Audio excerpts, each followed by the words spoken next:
देश के भविष्य प्रिय विद्यार्थियों, आप सबको सादर नमस्कार। आशा करता हूं कि आप सब मन से पढ़ रहे होंगे और अपने माता पिता के सपनों को एक दिन आप सब साकार करेंगे। आज भारतीय संस्कारः पाठ से जो महत्वपूर्ण ऑब्जेक्टिव है उसे मैं आपके बीच लेकर के आया हुआ हूं। प्रथम ऑब्जेक्टिव हमारा है जो सप्तपदी क्रिया किस संस्कार में संपन्न होती है। तो सप्तपदी क्रिया जो होती है वह विवाह संस्कार में संपन्न होती है। तो ऑप्शन नंबर सी हमारा क्या हो जाएगा, तो करेक्ट हो जाएगा। उसके पश्चात दूसरा प्रश्न है विवाह संस्कार के अंतर्गत क्या नहीं आता है। गोदान, वागदान, कन्यादान, सिंदूरदान। तो गौदान जो है सो विवाह संस्कार के अंतर्गत नहीं आता है। तो ऑप्शन नंबर ए हमारा क्या होगा, दूसरा का करेक्ट होगा। दूसरा प्रश्न हमारे बीच है, तीसरा प्रश्न, प्राचीन संस्कृति की पहचान किससे होती है।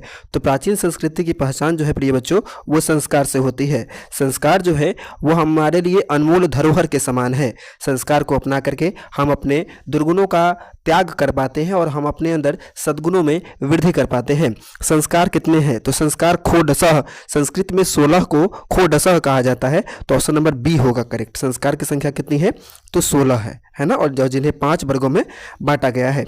अगला प्रश्न हमारे बीच है, इनमें से कौन शैक्षणिक संस्कार नहीं है। वेदारंभ, जात कर्म, उपनयन, वेदारंभ। तो जात कर्म जो है सो शैक्षणिक संस्कार के अंतर्गत नहीं आता है। बाकी वेदारंभ भी शैक्षणिक संस्कार के अंतर्गत आता है। उपनयन भी शैक्षणिक संस्कार का भाग है और वेदारंभ भी। छठा नंबर प्रश्न है, प्राचीन काल में ब्रह्मचारी वेदारंभ कहाँ करते थे। तो प्राचीन काल में ब्रह्मचारी जो थे सो वेदारंभ ग्रहण करते थे गुरु के घर में। तो ऑप्शन नंबर सी हमारा क्या हो जाएगा, तो करेक्ट होगा। अगला प्रश्न हमारे बीच है, 7वां नंबर प्रश्न, चूड़ाकर्म संस्कार किसके अंतर्गत आता है। तो जन्म से पूर्व, गुरु के द्वारा, शैशवावस्था, मरने के बाद। तो चूड़ाकर्म जन्म से पूर्व संस्कार है ना। तो ऑप्शन नंबर ए हमारा क्या हो जाएगा, तो करेक्ट होगा। ठीक है। अगला प्रश्न हमारे बीच है, शिक्षा संस्कार कितने हैं। तो शिक्षा संस्कारों की संख्या 5 है प्रिय बच्चों। तो ऑप्शन नंबर ए हमारा क्या हो जाएगा, तो करेक्ट होगा। अगला प्रश्न हमारे बीच है, मंडप का निर्माण किस संस्कार में होता है। तो मंडप का निर्माण होता है प्रिय बच्चों विवाह संस्कार में। तो ए नंबर ऑप्शन हमारा क्या हो जाएगा, करेक्ट हो जाएगा। अगला प्रश्न हमारे बीच है, कन्यादान किस संस्कार में होता है। तो कन्यादान जो है सो विवाह संस्कार में होता है। सब लोगों को पता होगी है ना।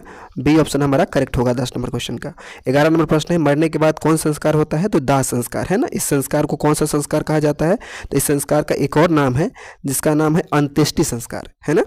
और जन्म से पूर्व संस्कार कितने हैं। तो जन्म से पूर्व ना 13 अर्थात 3 संस्कार होते हैं है ना। जन्म से पूर्व संस्कारों की संख्या कितनी होती है। तो जन्म से पूर्व 3 संस्कार होते हैं है ना। अगला प्रश्न हमारे बीच है, नामकरण किस संस्कार में होता है। तो नामकरण जो होता है बचपन में ही होता है ना, जन्म से पूर्व। और उसके बाद 12 नंबर प्रश्न हमारा है, जो गृहस्थ काल में कितने संस्कार होते हैं। तो गृहस्थ काल में मात्र 1 संस्कार होते हैं ना, जिन्हें विवाह संस्कार कहा जाता है। तो ऑप्शन नंबर ए हमारा क्या हो जाएगा, करेक्ट होगा। अगला प्रश्न हमारे बीच है, भारतीय दर्शन का महत्वपूर्ण स्रोत क्या है। तो भारतीय दर्शन का महत्वपूर्ण स्रोत है संस्कार। तो ऑप्शन नंबर ए हमारा करेक्ट होगा। अगला प्रश्न हमारे बीच है, प्राचीन संस्कृति की पहचान किससे होती है। तो प्राचीन संस्कृति की पहचान संस्कारों द्वारा होती है। अगला प्रश्न हमारे बीच है, सीमंत पयोवन किस संस्कार का प्रकार का संस्कार है। तो शैक्षणिक संस्कार का ये अंतिम भाग है ना। तो ऑप्शन नंबर सी हमारा क्या हो जाएगा, ये करेक्ट होगा। अगला प्रश्न हमारे बीच है, प्राचीन काल में शिष्यों को क्या कहा जाता था। तो प्राचीन काल में शिष्यों को ब्रह्मचारी कहा जाता था है ना। ऑप्शन नंबर बी हमारा क्या हो जाएगा, तो करेक्ट होगा। अगला प्रश्न हमारे बीच है, यहाँ पर नंबरिंग में थोड़ी समस्या हो गई है इसलिए क्षमा करेंगे। 19 नंबर प्रश्न हमारा है, जो प्राचीन काल में शिष्य वेदारंभ कहाँ करते थे। तो प्राचीन काल में शिष्य जो है सो वेदारंभ करते थे गुरु के घर में। तो ऑप्शन नंबर डी हमारा क्या हो जाएगा, 19 नंबर क्वेश्चन का करेक्ट होगा। अंतिम शिक्षा संस्कार का नाम क्या है। तो अंतिम शिक्षा संस्कार जो है उसका नाम है समावर्तनम है ना। तो ऑप्शन नंबर बी हमारा क्या हो जाएगा, तो करेक्ट होगा। अगला प्रश्न हमारे बीच है, जो इनमें से कौन जन्म पूर्व संस्कार नहीं है। तो इनमें से कौन जन्म पूर्व संस्कार नहीं है। नामकरण, पुंसवन, गर्भाधान है ना, सीमंत नयन। तो जन्म से पूर्व संस्कार जो इसमें से नहीं है वो है ये सीमंत नयन है ना। ऑप्शन नंबर डी हमारा क्या हो जाएगा, तो ऑप्शन नंबर डी हमारा जो है वो करेक्ट होगा। अगला क्वेश्चन है, जो शैशव संस्कार कितने हैं। तो शैशव संस्कार की संख्या 6 है ना। याद रहे जो संस्कार को 5 वर्गों में डिवाइड किया गया है। जन्म से पूर्व 3 संस्कार, 6 शैशव संस्कार, 5 शिक्षा संबंधित संस्कार, 1 विवाह संस्कार जो कि गृहस्थ जीवन में प्रवेश किया जाता है, और अंतिम संस्कार जिसको अंत्येष्टि संस्कार कहते हैं, ये 5वां भाग है ना। तो जन्म से पूर्व 3 हो गए, 3 संस्कार हो गए है ना। शैशव संस्कार 6, तो 6 3 9 हो गए है ना। उसके बाद शिक्षा संबंधी संस्कार 5, तो 9 5 कितने हो गए, 14 हो गए। और एक विवाह संस्कार तो कितने हो गए, 15 हो गए। और एक अंत्येष्टि संस्कार जिसको अंतिम संस्कार कहते हैं तो कितना हो गया, 16 संस्कार। तो 16 संस्कार है इस प्रकार हमारे, है ना।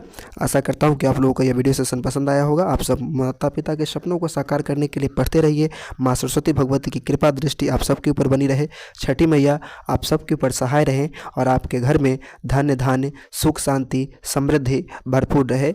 यही प्रार्थना मैं छठी मैया से करता हूँ। आप सबको छठ पर्व की भी हार्दिक शुभकामनाएं, हार्दिक बधाई। धन्यवाद।